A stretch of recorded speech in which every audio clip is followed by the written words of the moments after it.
आप मेरे ट्विटर पे जाके देख सकते हैं, आप मेरे फेसबुक पे जाके देख सकते हैं। वहाँ पे ऐसे लोग अवेलेबल हैं जो मेरे लिए हमेशा गाली लिखने के लिए तैयार हैं। कई दफ़ा उनको हम ब्लॉक कर भी देते हैं, लेकिन फिर भी वो वहाँ से निकल के दूसरा आईडी बनाते हैं और फिर वो गाली देते हैं।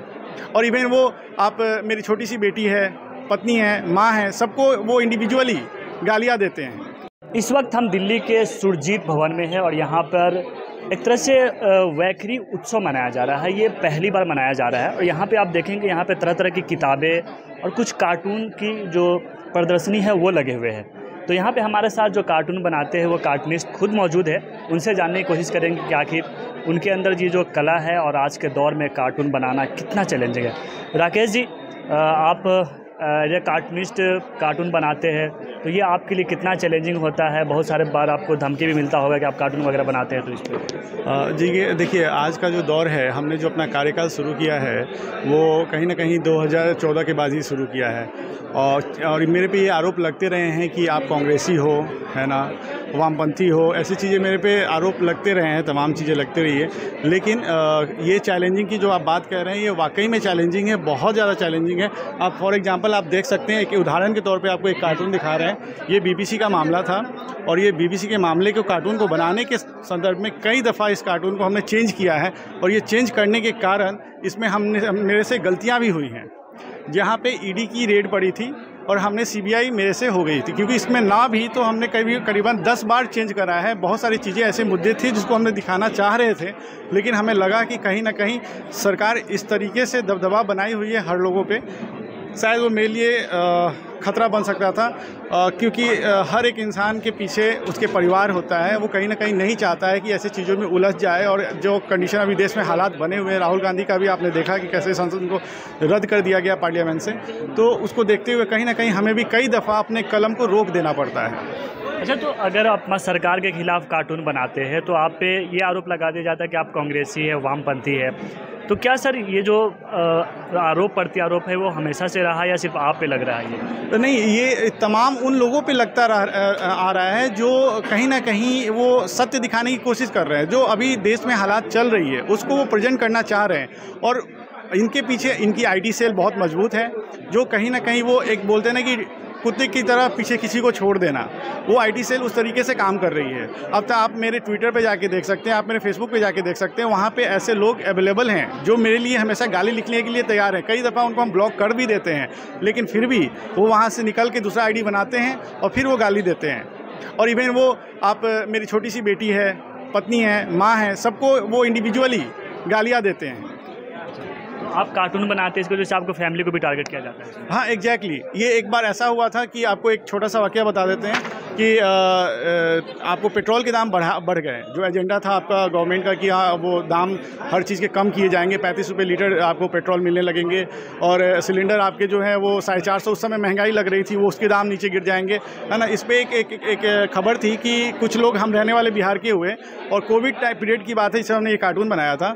उस दौरान में क्या हुआ कि पेट्रोल जो है कुछ लोग नेपाल बॉर्डर से जाके ले रहे थे क्योंकि वहाँ सस्ता पेट्रोल मिल रहा था।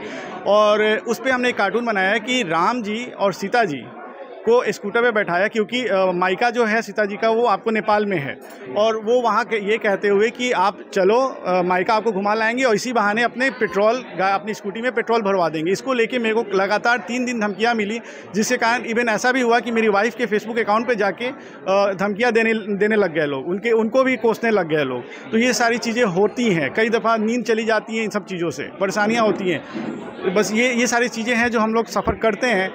वो शायद एक आर्टिस्ट के होते हुए, ये नाते होते हुए हम लोग को भी अंदर से ये तकलीफ़ होती है कि हम लोग तो काम देश के लिए ही कर रहे हैं ना, देश में जो चीज़ कमियां हो रही है उसको दिखाने के लिए ही कर रहे हैं ना। उसके बाद हम लोग के साथ अगर ऐसा व्यवहार किया जाएगा तो फिर हम लोग कहाँ जाएँ। अच्छा, ये जो अभी जितने भी यहाँ पे कार्टून लगे हैं, ये आपका कलेक्शन इतना ही है या इससे ज़्यादा है? और भी है कलेक्शन तो बहुत ज़्यादा होगा। ये केवल ओनली प्रेजेंट सिनेरियो हैं जो आप देख रहे हैं। हाल फिलहाल के 1 महीने 1.5 महीने के अंदर की जो चीज़ें हैं वो दिख रही हैं।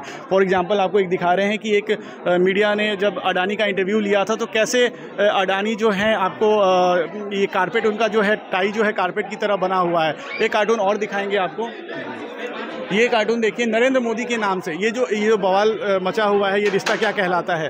तो इसमें जो है ये जो राहुल गांधी कर रहे हैं, जिसकी वजह से सारा जो जड़ निकल के आया, उनको संसद से जो रद्द कर दिया गया, नरेंद्र मोदी के नाम से ही ये एक अडानी स्पेलिंग क्रिएट हो रहा है ना। तो ये कार्टून आप ये भी देख सकते हैं। उसके संदर्भ में आप ये अभी हाल फिलहाल ये मोदी हटाओ देश बचाओ का पोस्टर जो लगाया गया, इस दौरान में भी ये 2 दिन पहले ये अमेरिका में एक वाकया हुआ, जिसमें एक पूर्व सैनिक जो है, उन्होंने कैसे आपको बाइडेन को मुंह पे बोला है कि बाइडेन तुम्हारे हाथ खून से रंगे हैं, लेकिन वहाँ पे ऐसी चीज़ों पे कोई कार्रवाई नहीं हो रही है। लेकिन यहाँ एक छोटा सा बैनर पोस्टर लगा देने की वजह से FIR दर्ज हो जाते हैं, अरेस्ट कर लिए जा रहे हैं। राकेश जी, अभी हम आपसे और भी सवाल जानेंगे। जैसे आप ये जो कार्टून बनाते हैं तो कुछ टॉपिक चल रहा होता है, देश में क्या चल रहा है, तो आप किस तरह से सोचते हैं कि इसमें मुझे क्या क्रिटिक लेना है, क्योंकि ये बड़ा चैलेंजिंग होता है कार्टून बनाना।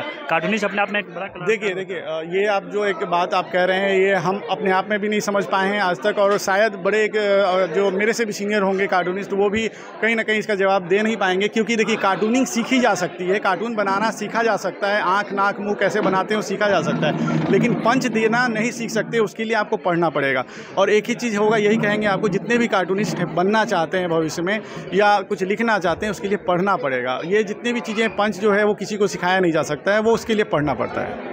अच्छा, ये जो कार्टूनिस्ट होते हैं वो जर्नलिज्म का पढ़ाई करके आते हैं या फिर वो नहीं, ऐसी कोई ये नहीं है कि आप पत्रकारिता करके ही आए, लेकिन हाँ, हमने पत्रकारिता किया हुआ है, तो ये चीज़ मेरे जीवन का एक हिस्सा है। बचपन में कार्टूनिंग करते थे, तो ये मेरे जीवन का हिस्सा बन गया।